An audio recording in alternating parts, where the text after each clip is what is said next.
वो देखती है तो सांस रुक जाती है, वो बोलती है तो गिरते हुए मोती संभालने पड़ जाते हैं, और जब वो चलती है तो दुनिया ही थम जाती है।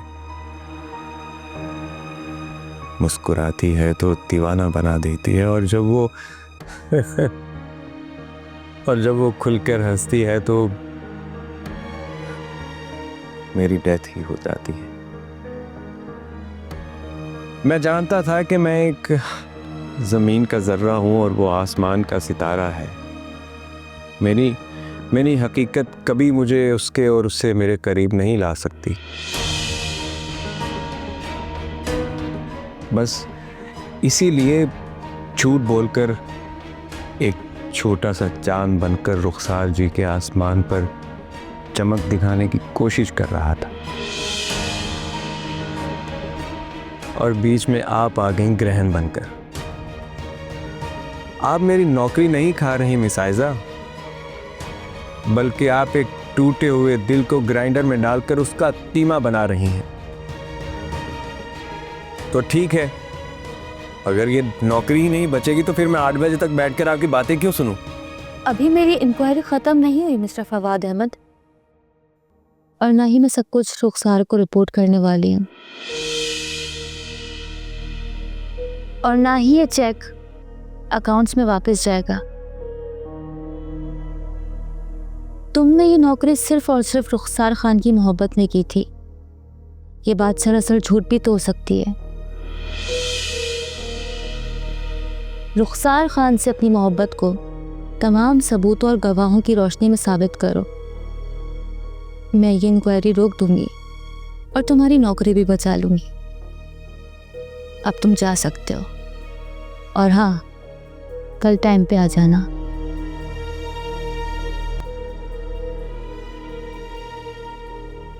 Thank you miss Aiza. My pleasure.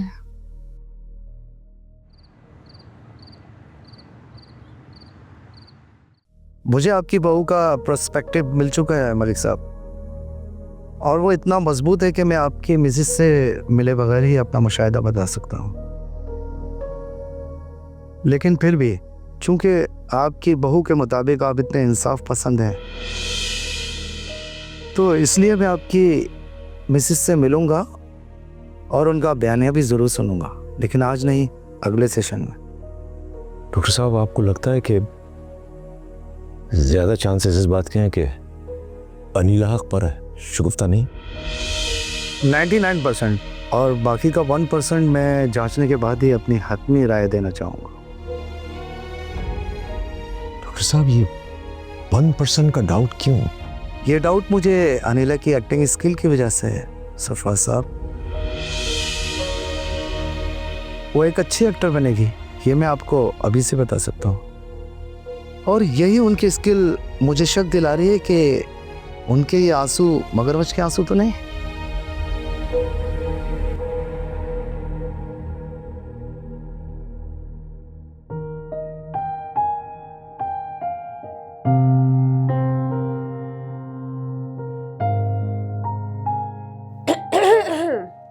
अरे राबिया जी, वो आप ही ने कहा था कि आपके घर के लॉन्च तक रसाई है मुझे। तो लाउंज में और किचन में फर्क होता है ना? वो एक्चुअली क्या है कि मैं आधा घंटा तो लाउंज में बैठ के आपका इंतज़ार करता रहा, फिर इसी दौरान मैंने 2-3 दफ़ा कॉल भी की, लेकिन आपने कॉल अटेंड नहीं की। मुझे लगा आप सो गई होंगी, तो फिर मैंने सोचा क्यों ना चाय बना ली जाए।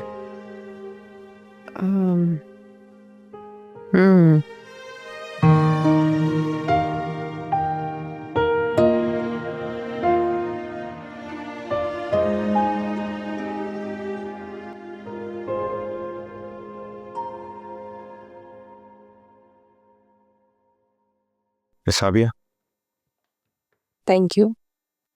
एक्चुअली मिस राबिया, एक बड़ी सख्त परेशानी और बड़ी शदीद ज़रूरत पेश आन पड़ी, इसलिए मुझे आना पड़ा। पहले परेशानी बता रहे हो या जरूरत?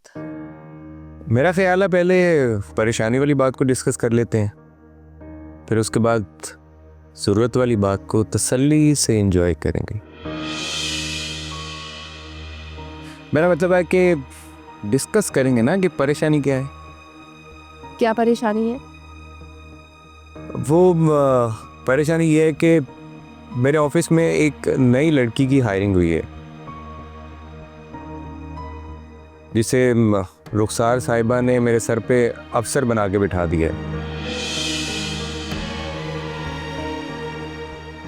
और उस लड़की ने आते ही मुझे एक्सपोज भी कर दिया और ये भी साबित कर दिया कि मेरी सारी रेज्यूमे जाली है। मतलब तुम्हारी नौकरी खत्म?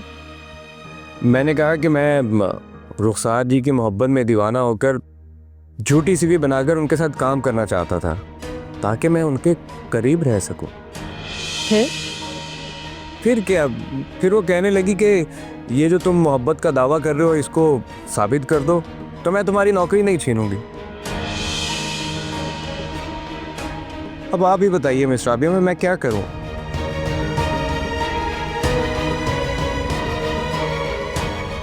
नाम क्या है उस लड़की का? कोई आयजा अजीज नाम की लड़की है। आयशा अजीज? मतलब आप उसे जानती हैं? एक मिनट फवाद, ये बहुत गलत हो रहा है। इसका मतलब है कि मेरी नौकरी नहीं बच सकती। क्यों? तुमने इकरार के लिए रुखसार पर बेहया का इल्जाम लगाने के लिए नौकरी भी कर ली। इकरार उस ऑफिस में चेयरमैन की सीट पर है। तुम्हें अपनी जॉब के लिए इनसिक्योर नहीं होना चाहिए बिल्कुल भी। मतलब कि कुछ भी हो जाए मेरी नौकरी नहीं जाएगी। बिल्कुल। और आयजा अजीज को हैंडल करने के लिए मैं तुम्हें स्ट्रेटेजी भी बता दूंगी। ओह ओके, तो फिर दूसरी बात करें। दूसरी बात करने के लिए दूसरा कप चाय होना चाहिए। बहुत समझने लगी हैं आप मुझे। तुम्हारे इस 2 कप चाय की आदत ने मुझे भी एक साथ 2 कप चाय की आदत डाल दी है फवाद। क्या? चलो उठो, जाके चाय बनाओ। Coffee madam sir.